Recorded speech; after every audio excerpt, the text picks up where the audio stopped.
Last up, we have John Wenstrom. John Wenstrom got his PhD in English from the University of Minnesota, but did not become a professor.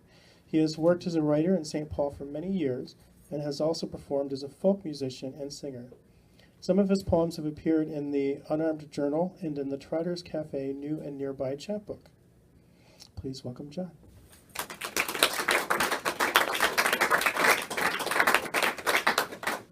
Thanks, Dave. Thank you so much for inviting me to read.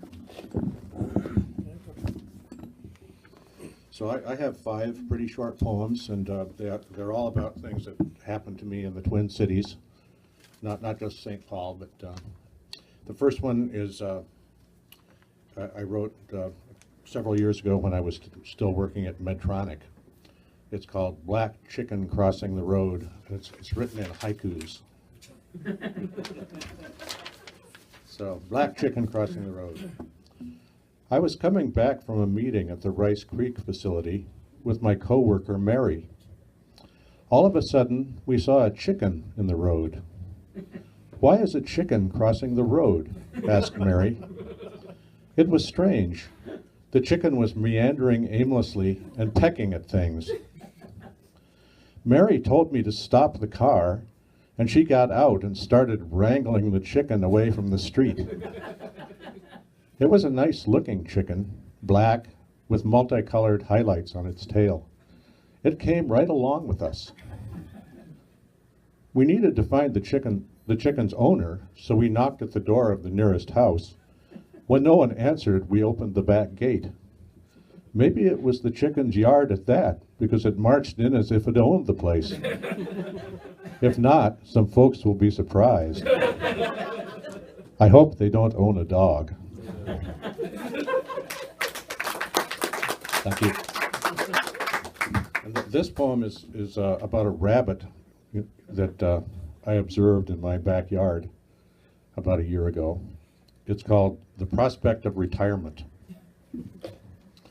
Yesterday, I saw a fat rabbit sprawled under a clothesline pole, not eating, not foraging, nor mating, but completely idle, it seemed, taking a well-deserved hiatus from her dutiful life, devouring dandelion stems, spring tulips, spruce tree buds, if necessary, apple tree bark, striving without reserve to contribute her brood of furry brown specimens of hawk bait to the general terrestrial submission for approval.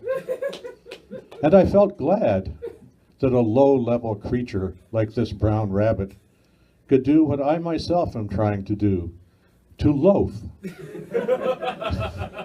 to devote precious moments of life to blessed shiftlessness, if possible doing absolutely nothing at all. Then I happened to move my foot and noticed the rabbit's ears immediately pivot toward the sound, and I realized that a rabbit and its ears never stop working.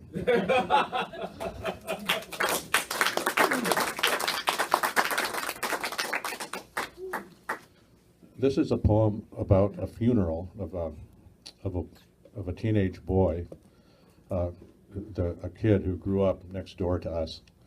It's called Pie Jesu, which means, I think, Lord have mercy. I went to the funeral today of a 16-year-old boy, Alex, who died in a car accident. Alex lost his way driving at night, trying to follow a friend on a dark rural road. He missed a curve, his car rolled, and he was tossed. He survived just long enough to donate his organs. Apparently, Alex had experienced doubts about his faith, but more recently had seemed to be finding his way as a Christian.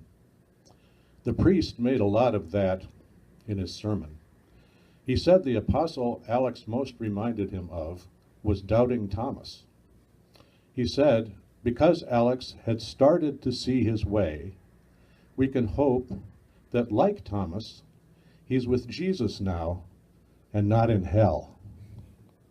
But I thought that the picture of Alex on the program and what little I know about his life growing up put all that mumbo jumbo to shame. Alex has eternal life because he was himself. Alex is good. He's complete. Thank you. This is my very most recent poem. It's most of my poems seem to be about encounters, with chickens or rabbits. But this is about an encounter with a woman in the Kowalski's parking lot just 2 or 3 weeks ago. It's called Meeting Joan and Laura. Glorious, sunny Minnesota day, mid-October, about 2 p.m. Spoke to an elderly woman who introduced herself as Joan. Wraith-thin, but vital-looking. She was out for a walk, wearing nothing heavier than a thin cotton sweater, a key on a chain around her neck. I thought she might get cold when the sun got lower, so I asked her where she lived, though I couldn't drive her home because I didn't have my car. But she described her route: west to the familiar street Hamlin, south to St. Clair, then about a mile east to West 7th. She was reluctant to lose my company, and it was hard to tear myself away, but I said goodbye and walked fast the mile home, and then drove to where I thought she'd be along her route. She had made good time, though she walked slowly. She graciously accepted my offer of a ride, navigated me to her apartment building, and invited me up to meet her cat Laura. She and Laura tolerated each other, she said. We rode the elevator up, and she opened her door with the key. Laura was a plump, cantankerous-looking tortoiseshell. When she mewed for food, Joan said, "See, Laura can talk.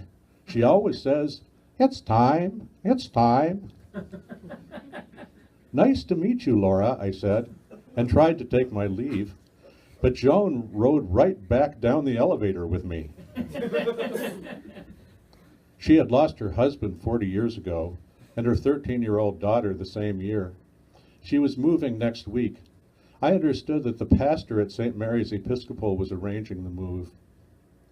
I could go to St. Mary's some Sunday and see if Joan is there. I said goodbye and hurried to the street.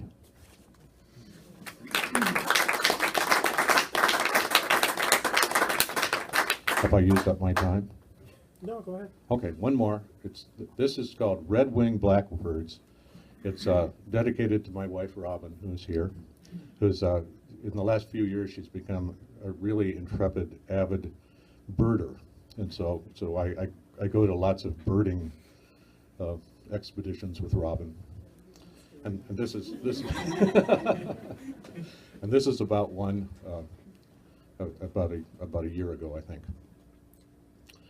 Drove with Robin to Fort Snelling State Park. Sorry, drove with Robin to Fort Snelling State Park. Last year, a bit later in the season, we saw a very charismatic red-tailed hawk hanging out on a street lamp above the parking lot. If we could have waited long enough, we might have seen it drop down with arched wings and rise again, talons clutching a helpless mouse or baby rabbit, then fly off to the woods to pick its bones. This year, spring comes early. Warblers already arriving in late April. What we see first, though, as we start down the trail, are red-winged blackbirds flapping, mostly near the ground, in a field of reedy stalks, broken and winter-browned. According to Robin, what red-winged blackbirds do is they stake out a stalk, perch on it, and ring their telephone. Thank you.